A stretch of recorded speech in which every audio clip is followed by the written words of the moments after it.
শানু মিয়া নামকরা একজন চেয়ারম্যান।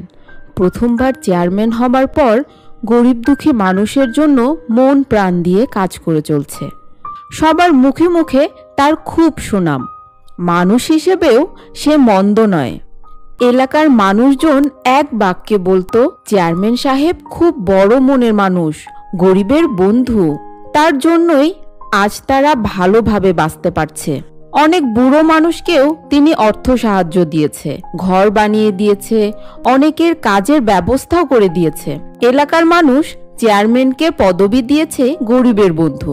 চেয়ারম্যানের স্ত্রী ছাড়া তার পরিবারের তেমন কেউ ছিল না, কিন্তু তার নিকট আত্মীয় তার পেছনেই লেগে থাকতো সব সময়। সব বুঝে চেয়ারম্যানের স্ত্রী চেয়ারম্যানকে বোঝাতে আসতো। তোমার ভাই, মামা, চাচা সহ অনেকেই তোমার পিঠ পিছে তোমার ক্ষতি করতে চায়, তবুও তুমি তাদের অপরাধ জেনেও তাদের কথাই মেনে নাও। কেন এমন করো? না না না, এমন কেন হবে? তারা আমার কেন ক্ষতি করবে? তারা আমার কোনো ক্ষতি করবে না। তারা তো আমার আপন মানুষ। তুমি শুধু শুধু তাদের ভুল বুঝছো। আমার কথা মিলিয়ে নিও। সব যেদিন হারাবে সেদিন কেউ তোমার পাশে থাকবে না। তাদের খাইয়ে খাইয়ে তুমি আমাদের বিপদ ডেকে আনছো। আরে এত চিন্তা করো না তো, মাথা ঠান্ডা রাখো, সব ভালো হয়ে যাবে। এদিকে তার পেছনে কাজ শুরু করেছে একটি কুচক্র মহল। ওরা সংখ্যায় অনেক ছিল। এই কুচক্র মহলের মধ্যে রয়েছে তার নিকটতম আত্মীয়। শানু চেয়ারম্যান একটু দাপুটি চেয়ারম্যান ছিলেন। প্রশাসন, সমাজ সবাই তার কথা মানত। কিছুদিন পর চেয়ারম্যানের মা মারা যায়। তার মায়ের জানাজায় তার নিজ ইউনিয়নের 22টি গ্রাম ছাড়াও আশেপাশে আরও 10টি গ্রাম থেকে লোকজন এসেছিল। জানাজার শেষে চেয়ারম্যান সাহেব মাইকে ঘোষণা দেন, আপনারা যারা আমার মায়ের জানাজায় শরিক হয়েছেন তারা সবাই আগামী শুক্রবার আমার মায়ের জন্য দোয়া মাহফিলে উপস্থিত থাকবেন। আশা করি সবাই আপনারা আমার দাওয়াতে আসবেন। চেয়ারম্যানের এমন কথা শুনে এলাকার মানুষজন বলাবলি করতে শুরু করে, খুব ভালো খবর, একবেলা ভালো খাবার তো পাওয়া যাবে। শানু চেয়ারম্যানের তো মনটা বেশ বড়, খাবার দিবে বড় আয়োজন করে। এরকম কথাগুলো চেয়ারম্যানকে তার কুচক্রী মহলের এক বড় ভাই এসে বলে।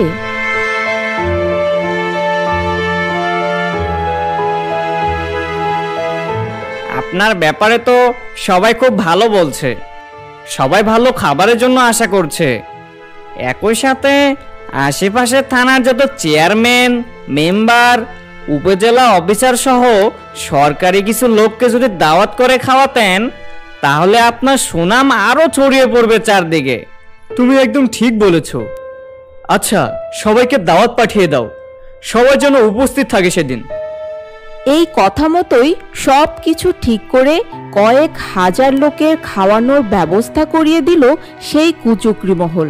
এই কুচক্রী মহল চারিদিক থেকে বাকিতে চেয়ারম্যানের বাড়িতে বাজার যাবে বলে নগদে তেল, গরু, খাসি, চাল ডাল কিনতে শুরু করলো। ভাই, 30 মণ চাল, 120 লিটার তেল আর বিভিন্ন রকম ডাল মিশিয়ে 20 মণ বস্তা করে গাড়িতে তুলে দাও। এত বাজার? আরে মেয়ে, এত কথা বলেন কেন? চেয়ারম্যানের বাড়ি যাবে এসব। আর সব বাকির খাতায় লিখে রাখো তো বাপু, অনুষ্ঠান শেষ হলে চেয়ারম্যান এসে সব দিয়ে যাবে। তারা প্রয়োজনের বেশি কেনাকাটা করতে শুরু করে, সাথে নিজেদের বছরের বাজারটাও করে নিল এই সুযোগে। সব শেষে চেয়ারম্যানের কয়েক লাখ টাকার ঋণ হয়ে গেল।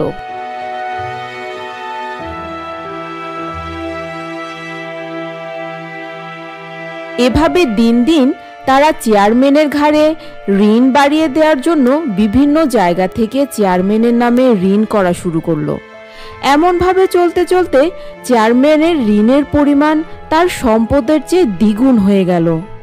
দেখেছো এখন কি করবে? আমি বারবার তোমাকে সাবধান করেছিলাম। এখন মানুষ তোমাকে খারাপ বলতে শুরু করেছে।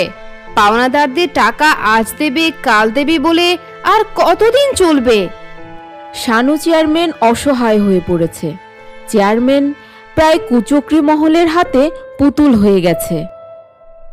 আর মর্যাদা থাকছে না, এখন জমি বিক্রি করা ছাড়া আর কোনো পথ নেই। চেয়ারম্যান জমি বিক্রি করতে শুরু করলো।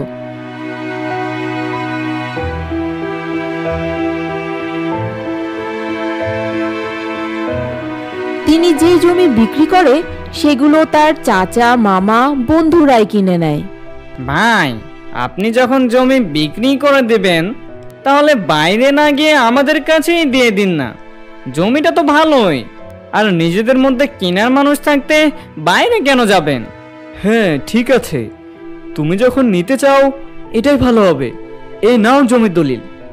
এইভাবে সকল জমি বিক্রি করে চেয়ারম্যান তার ঋণ পরিশোধ করে, কিন্তু তারপরেও তার অসংখ্য টাকার ঋণ রয়ে যায়।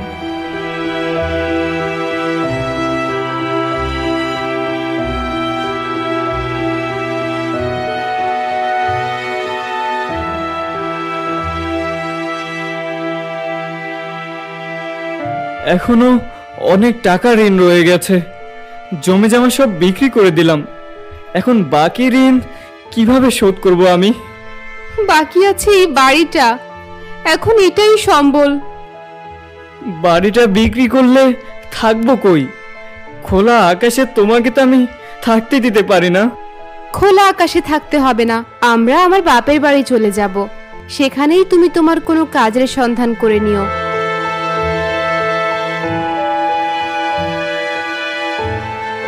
অবশেষে চেয়ারম্যানের বাড়িটিও বিক্রি করা হয়।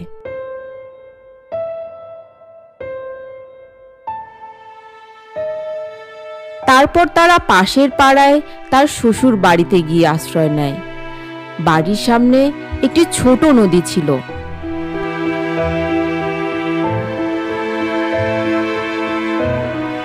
সেখানে থেকে চেয়ারম্যান আগামী জীবনযাপন করার জন্য সেই নদীতে খেয়া পারাপারের কাজ শুরু করে।